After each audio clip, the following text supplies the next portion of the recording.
Hello viewers, welcome to our channel Physics Patna से. In this video, we shall get to know about Oersted's experiment. Oersted experiment का basically हमारा significance ये है कि ये illustrate करता है कि कहीं अगर किसी कंडक्टर से किसी वायर से करंट का फ्लो होता है तो उसके अगल बगल एक मैग्नेटिक फील्ड क्रिएट हो जाता है ना. तो आइए पहले हम ये कंक्लूजन्स जो हमने साइड में लिखा है वो हम बाद में देखेंगे. पहले ये एक्सपेरिमेंट में हुआ क्या ये देखते हैं. हमारे पास एक सर्किट लिया हुआ है हमने जिसमें एक बैटरी है, that is the source of current. Rheostat मतलब वेरिएबल रेजिस्टेंस, जिसका रेजिस्टेंस का वैल्यू हम बढ़ा सकते हैं या कम कर सकते हैं. तो उसी के अकॉर्डिंगली हमारे सर्किट में करंट फ्लो होगा. अगर रेजिस्टेंस ज्यादा तो करंट कम, रेजिस्टेंस कम तो करंट ज्यादा फ्लो करेगा.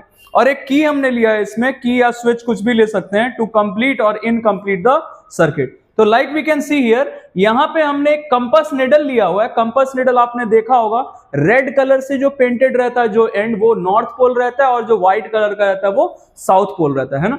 तो यहाँ फिगर में हमने ये ब्लू कलर से दिखाया हुआ है नॉर्थ पोल को और ये डायरेक्शन से यहाँ पे मार्क किया हुआ है.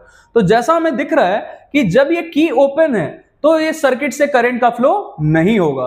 तो ये जो हमारा कंपास निडल है ये किस डायरेक्शन में है, किस डायरेक्शन में अलाइंड है? इन ज्योग्राफिक नॉर्थ साउथ डायरेक्शन. ये हमें दिख रहा है कि ये ज्योग्राफिक नॉर्थ है, ये ज्योग्राफिक साउथ है. तो हमारा कंपास निडल को हमने क्या किया है, ये वायर जो है हमारा वायर, ये मतलब ये कंडक्टर, इसके नीचे हमने रखा है कंपास निडल को. और अभी ये कंपास निडल किस डायरेक्शन में इंडिकेट कर रहा है? इन ज्योग्राफिक नॉर्थ साउथ डायरेक्शन.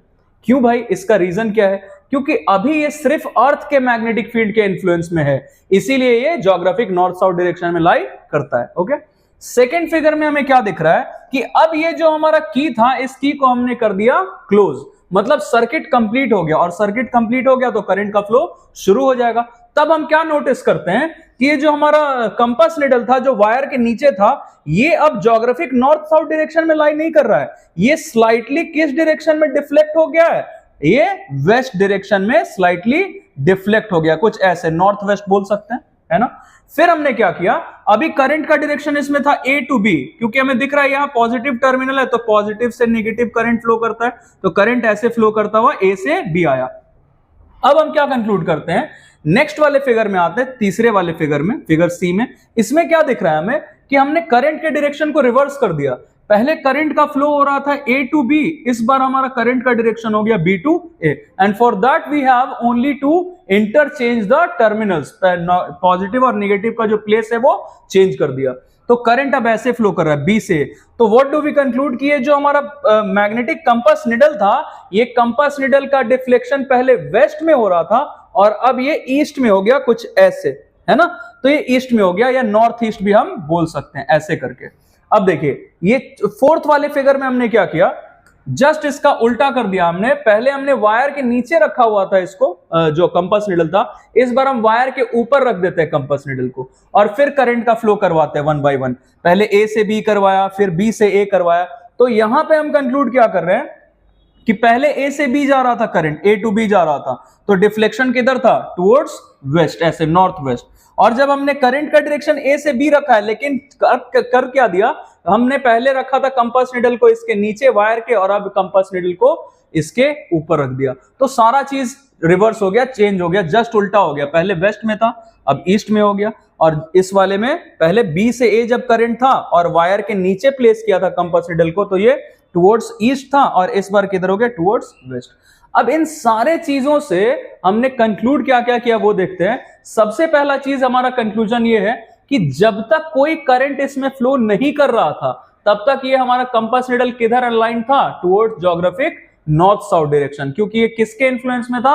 अर्थ के मैग्नेटिक फील्ड के इन्फ्लुएंस में था. लेकिन जैसे ही करंट का फ्लो शुरू हुआ तो हमने देखा कि कभी ये वेस्ट में इस डायरेक्शन में डिफ्लेक्टेड है, कभी ये ईस्ट में डिफ्लेक्टेड है. ऐसा क्यों हो रहा है? क्योंकि ये दोनों का कंबाइंड इफेक्ट है. किसका किसका कंबाइंड इफेक्ट? अब सिर्फ अर्थ का मैग्नेटिक फील्ड नहीं है, अब जो ये कंडक्टर में करंट फ्लो कर रहा है उसके वजह से भी एक मैग्नेटिक फील्ड क्रिएट होता है. तो अब ये दोनों के कंबाइंड इफेक्ट की वजह से ये कभी वेस्ट में कभी ईस्ट में डिफ्लेक्टेड है कंपास निडल. मतलब ये किसका किसका कंबाइंड इफेक्ट है? Combined effect of earth's magnetic field and the magnetic field that is created, that is produced around the current carrying conductor, है ना. ये चीज हमें इसमें से पता चला, ये हमारा पहला कंक्लूजन है. मैग्नेटिक इफेक्ट ऑफ करंट हम इसी को बोलते हैं. अगर किसी कंडक्टर से करंट का फ्लो होता है तो उसके अगल बगल एक मैग्नेटिक फील्ड क्रिएट हो जाता है। ओके, तो that is the first thing. दूसरा चीज हमने इसमें क्या कंक्लूड किया कि अगर हम ये जो करंट इसमें फ्लो करवा रहे हैं, सपोज दैट इसमें 10 एम्पियर का करंट फ्लो कर रहा था, तो ये कुछ ऐसे डिफ्लेक्टेड था। अगर इसमें हम करंट का फ्लो ज्यादा करवा दें तो हमें दिखेगा कि ये जो डिफ्लेक्शन इतना था ये और ज्यादा हो गया, और ज्यादा हो गया।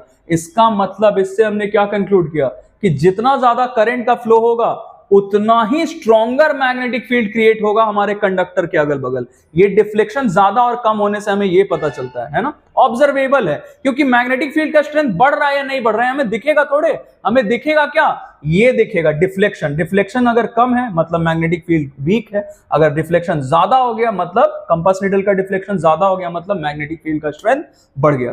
तीसरा चीज हमने क्या कंक्लूड किया कि अगर हम यहां से करंट का डायरेक्शन रिवर्स कर देते हैं, पहले ए से बी था, अगर करंट का डायरेक्शन बी से ए कर दिया तो ये जो हमारा कंपास निडल था इसका डिफ्लेक्शन पहले था वेस्ट, अब हो गया ईस्ट, मतलब मैग्नेटिक फील्ड का भी डायरेक्शन रिवर्स हो जाता है on reversing the direction of current in the conductor और द वायर, है ना। तो बिल्कुल बेसिक सा कॉन्सेप्ट है। अब इसी से रिलेटेड इस चैप्टर में आपका जो क्लास 10th का चैप्टर है इलेक्ट्रोमैग्नेटिज्म, उसमें हम आगे भी हमारे डिस्कशंस है, जैसे कोई सर्कुलर लूप है उसमें करंट का फ्लो हुआ तो कैसा मैग्नेटिक फील्ड लाइंस बनेगा, किसी सोलेनॉइड में करंट का फ्लो हुआ तो कैसा मैग्नेटिक फील्ड लाइंस बनेगा, ये सारा चीज हम आगे डिस्कस करेंगे।